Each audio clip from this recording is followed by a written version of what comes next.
Good afternoon, everyone. Welcome back to the Urban Nutrition channel. So today in this episode, I'm sharing about my review of Githeri. So those who don't know what Githeri is a very popular Kenyan dish, which is a mixture of maize and beans. It's quite popular in the rural areas, and I have it here. It's a bit frozen, as you can see from the outer sides of it, and also from the inside. It's now a bit like thawing a bit. So that's it. So it's a mixture of maize and beans, as I was telling you. I think you can see the maize. So this is the maize, this is the beans. So typically looking at it, the maize itself has carbohydrates within it. About 20% of it is made up of carbs.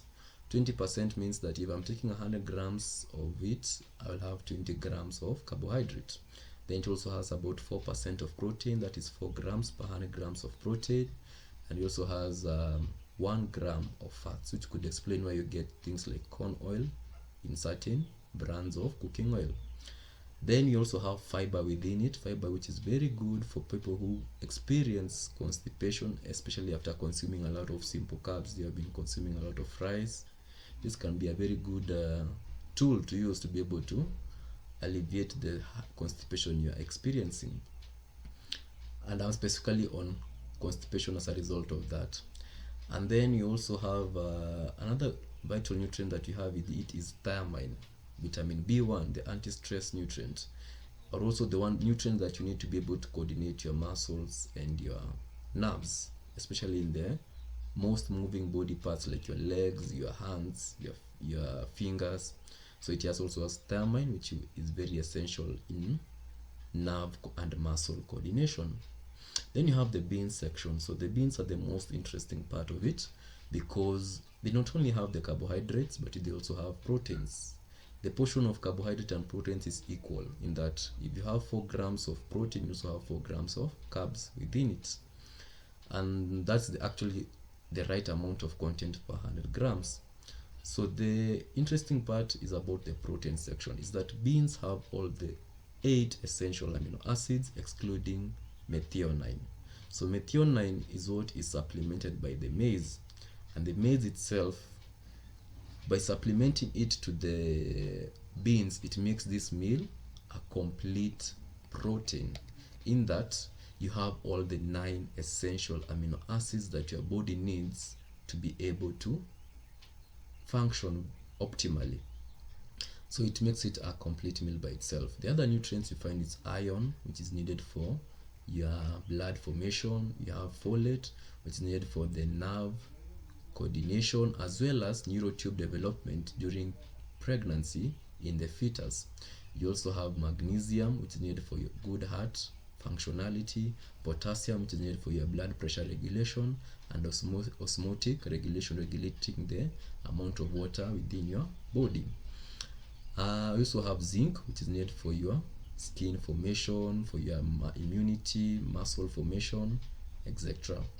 So that is the major nutrients that you'll find in this dish. Now the pros and cons of it is that the biggest advantage of it is that this dish is very easy to prepare. You can store it for a long period of time. Like you can see mine from the outer skin, not from the outer skin, from the outside sections of it. And please don't judge my dish. It is frozen, meaning that it was cooked and stored for some quite period of time to be able to be consumed later on, which can be consumed as a ready-to-eat meal for either lunch, breakfast, or whichever time of the day that you feel that is convenient for you to consume it. The other advantage of it is that this dish is very good for people who are facing constipation, especially constipation, and I mean constipation that is from you consuming simple carbs, because there are other forms of constipation that can occur. Then the other thing is that you can do value addition to this dish. You can value add it with avocado, which makes it quite satisfactory. You feel fuller for quite a long time. You also get the other nutrients, like a good portion of omega-3 fats from the avocado.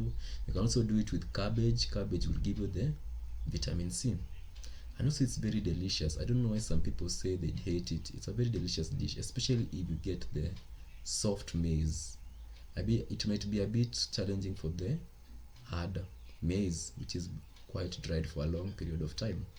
Now the disadvantages that I find with it, it's a bit inflammatory, and this is because maize has prolamins. Prolamins are quite not friendly to your digestive system, while the beans have lectins. So the way to go about it is just soak the maize and beans before cooking overnight, and once you do that, it enables the seeds to germinate. Once they germinate, those anti-nutrients, they are broken down, making it easier for your enzymes in your digestive system to be able to break them down further. Then the other disadvantage of it is that you might get aflatoxin exposure if the maize has not been dried properly, because it's a dry food, and dry foods are most prone to mold if the moisture content was not dried to the right amount of content. So right amount of moisture content. So that is the biggest risk factor you can get it. To be able to go away around it is just ensuring you are buying it, there are no strings within the maize. If you see some strings or some things that look a bit whitish, that is not normal, and it's like thick whitish, it might mean there is some mold within it.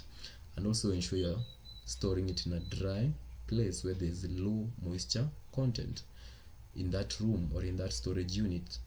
Then the other disadvantage of it is that the type of iron that you get from the beans, it is in the non-heme iron. That means if you are to consume it with things like caffeine inhibits absorption of iron, you might find that the availability goes quite low. So that's the other disadvantage of it that you might get with it. So thank you for watching this video. I hope you have learned one or two things about Githeri, and you'll not be having you not have an attitude again with it. It's very nutritious, except for the inflammatory bit. And actually, to go about the inflammatory bit, you can always cook it with the pepper. Pepper helps in us polyphenols that help in reducing that inflammatory effect, or whether it's pepper or capsicum, those two really work well from experience. You can also use ginger as well, and to be able to reduce that inflammatory effect that you're also experiencing. Or post the meal, you take a tablespoon of vinegar added to a glass of water, and you'll have something to enjoy without having to worry about farting, about you experiencing irritation from heartburns or indigestion or bloating, all those kind of manner. So thank you for watching.